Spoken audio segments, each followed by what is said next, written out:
Hi friends, মই ৰং চেনেলত সম্প্ৰচাৰিত হৈ থকা সুৰুজমুখী ধাৰাবাহিকখনৰ আজিৰ খণ্ডটো চাবলৈ বহুত বেছি ভাল লাগিব। কিয়নো আজিৰ খণ্ডটোত শেৱালে অনুস্মিতাৰ আগত সোণে যে বেলেগক দেখুৱাবলৈহে মৰম কৰে আৰু এতিয়ালৈকে যে সোণৰ হৃদয়ত স্থান দিয়া নাই সেই সকলোবোৰ কথা ক'ব।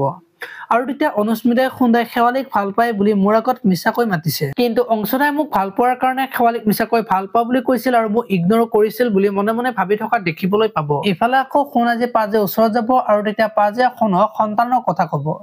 আৰু তেতিয়া সোণে শেৱালি আৰু মোৰ কি সম্পৰ্ক ভালদৰে জানে তাৰ পিছত আপুনি সন্তানৰ কথা আশা কৰে কেনেকৈ বুলি ক'ব আৰু তেতিয়া পাজে সোণক নাপায় এনে কৰিব নাপায় বুলি ক'ব আৰু তাই এতিয়া তোমাৰ পত্নী গতিকে তাইক নিজৰ বুলি ভাবিবলৈ শিক বুলি ক'ব।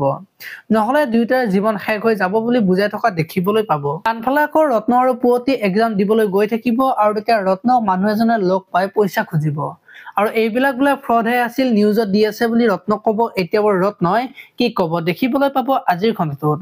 আপোনালোকে সুৰুজমুখী ধাৰাবাহিকখন চাই কেনেকুৱা পায় কমেন্ট কৰি জনাব আৰু যদি আপোনালোকে এতিয়ালৈকে চেনেলটো সাবস্ক্ৰাইব কৰা নাই তেতিয়াহ'লে চেনেলটো সাবস্ক্ৰাইব কৰি ভিডিঅ'টোত এটা লাইক কৰি দিব। ধন্যবাদ।